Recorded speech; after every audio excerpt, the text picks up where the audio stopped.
Now Jonas's group had taken a new place in the auditorium, trading with the new 11s, so that they sat in the very front, immediately before the stage. They were arranged by their original numbers, the numbers they had been given at birth. The numbers were rarely used after the naming, but each child knew his number, of course. Sometimes parents used them in irritation at a child's misbehavior, indicating that mischief made one unworthy of a name. Jonas always chuckled when he heard a parent, exasperated, call sharply to a whining toddler, "That's enough, 23!" Jonas was 19. He had been the 19th new child born his year. It had meant that at his naming he had already been standing and bright-eyed, soon to walk and talk. It had given him a slight advantage the first year or two, a little more maturity than many of his groupmates who had been born in the later months of that year.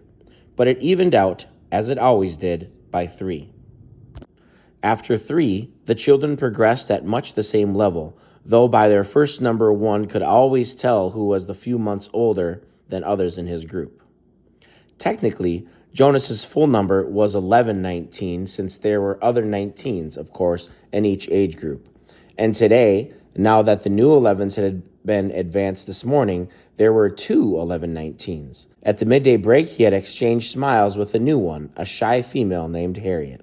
But the duplication was only for these few hours. Very soon, he would not be an 11, but a 12, and age would no longer matter. He would be an adult, like his parents, though a new one and untrained still. Asher was 4, and sat now in the row ahead of Jonas. He would receive his assignment 4th. Fiona, 18, was on his left.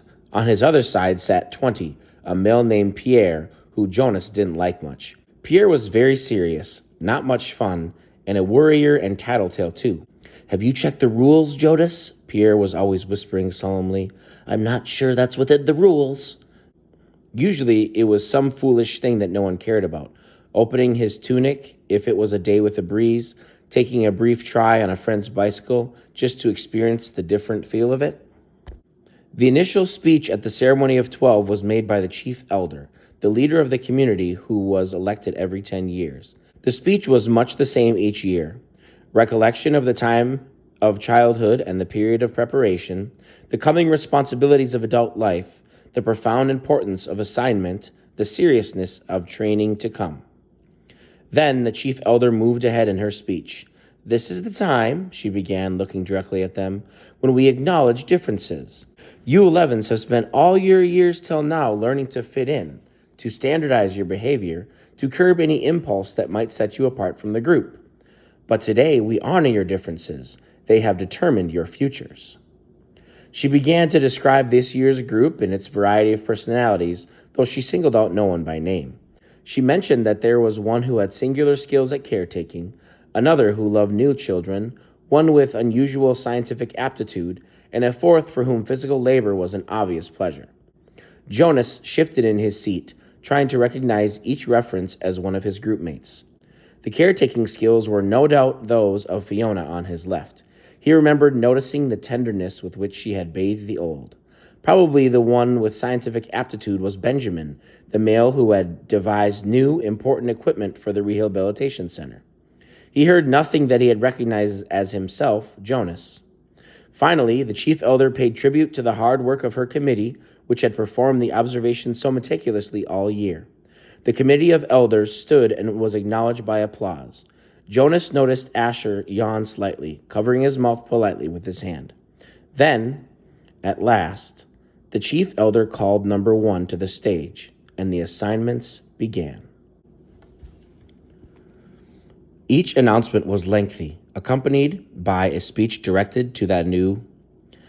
Each announcement was lengthy, accompanied by a speech directed at the new 12. Jonas tried to pay attention as one, smiling happily, received her assignment of fish hatchery attendant, along with the words of praise for her childhood spent doing many volunteer hours there, and her obvious interest in the important process of providing nourishment for the community.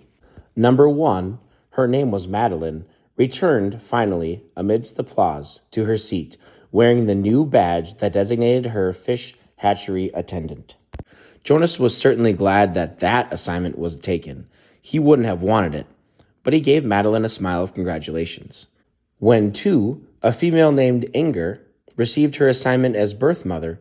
Jonas remembered that his mother had called it a job without honor, but he thought that the committee had chosen well.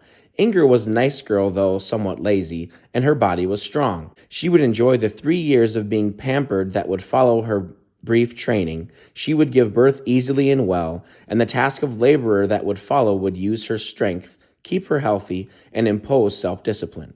Inger was smiling when she resumed her seat. Birth mother was an important job, if lacking in prestige. Jonas noticed that Asher looked nervous. He kept turning his head and glancing back at Jonas until the group leader had to give him a silent chastisement, a motion to sit still and face forward. 3, Isaac, was given an assignment as instructor of sixes, which obviously pleased him and was well deserved. Now there were 3 assignments gone, none of the ones that Jonas would have liked. Not that he would have been a birth mother anyway, he realized with amusement. He tried to sort through the list in his mind, the possible assignments that remained. But there were so many he had gave it up, and anyway, now it was Asher's turn. He paid strict attention as his friend went to the stage and stood self-consciously beside the chief elder. All of us in the community know and enjoy Asher, the chief elder began. Asher grinned and scratched one leg with the other foot. The audience chuckled softly. When the committee began to consider Asher's assignment, she went on, there were some possibilities that were immediately discarded, some that would clearly not have been right for Asher. For example, she said, smiling, we did not consider for an instant designating Asher an instructor of threes. The audience howled with laughter. Asher laughed too, looking sheepish but pleased at the special attention. The instructor of threes were in charge of the acquisition of correct language.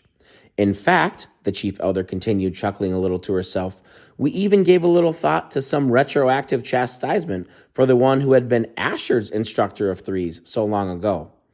At the meeting where Asher was discussed, we retold many of the stories that we all remembered from his days of language acquisition. Especially, she said, chuckling, the difference between snack and smack. Remember, Asher? Asher nodded ruefully, and the audience laughed aloud. Jonas did, too. He remembered, though he had only been a 3 at the time himself. The punishment used for small children was a regulated system of smacks with the discipline wand, a thin, flexible weapon that stung painfully when it was wielded. The child care specialists were trained very carefully in the discipline methods. A quick smack across the hands for a bit of minor misbehavior. 3 sharper smacks on the bare legs for a second offense.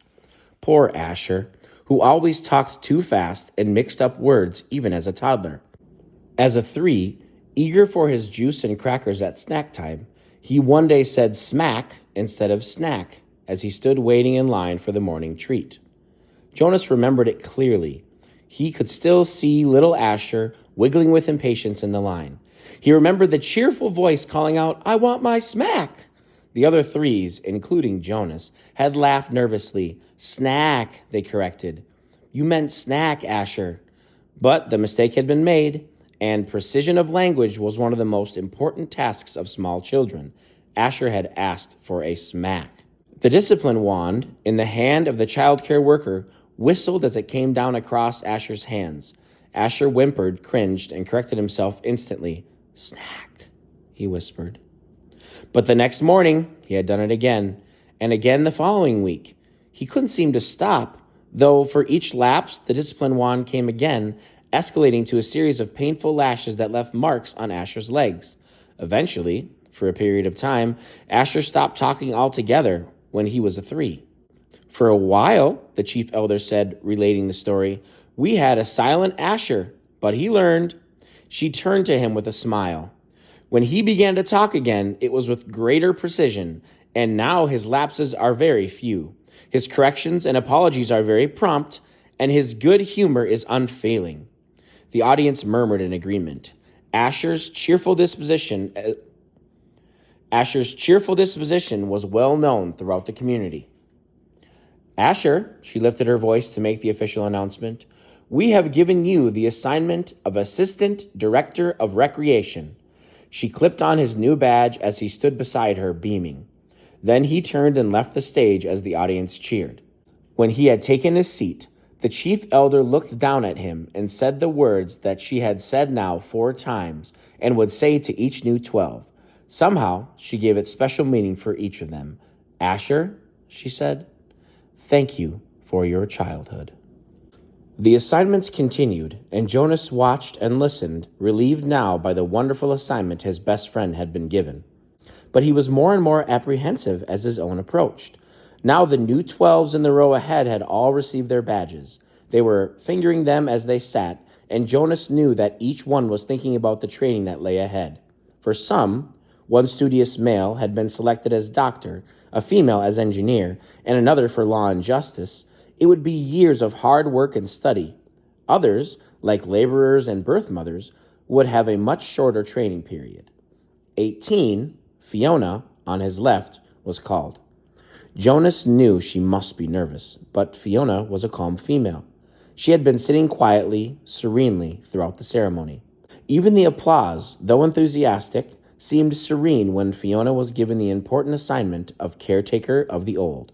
It was perfect for such a sensitive, gentle girl, and her smile was satisfied and pleased when she took her seat beside him again. Jonas prepped himself to walk to the stage when the applause ended, and the chief elder picked up the next folder and looked down to the group to call forward the next new 12. He was calm now that his turn had come. He took a deep breath and smoothed his hair with his hand. 20, he heard her voice say clearly. Pierre. She skipped me, Jonas thought, stunned. Had he heard wrong? No. There was a sudden hush in the crowd, and he knew that the entire community realized that the chief elder had moved from 18 to 20, leaving a gap. On his right, Pierre, with a startled look, rose from his seat and moved to the stage. A mistake. She made a mistake. But Jonas knew, even as he had had the thought, that she hadn't. The chief elder made no mistakes, not at the ceremony of 12. He felt dizzy and couldn't focus his attention. He didn't hear what assignment Pierre received and was only dimly aware of the applause as the boy returned, wearing his new badge. Then, 21. 22. The numbers continued in order. Jonas sat, dazed as they moved into the 30s and then the 40s, nearing the end. Each time, at each announcement, his heart jumped for a moment, and he thought wild thoughts. Perhaps now she would call his name. Could he have forgotten his own number? No. He had always been 19. He was sitting in the seat marked 19. But she had skipped him. He saw the others in his group glance at him, embarrassed, and then avert their eyes quickly. He saw a worried look on the face of his group leader. He hunched his shoulders and tried to make himself smaller in the seat.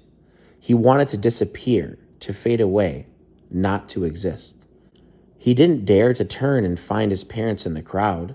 He couldn't bear to see their faces darkened with shame. Jonas bowed his head and searched through his mind. What had he done wrong?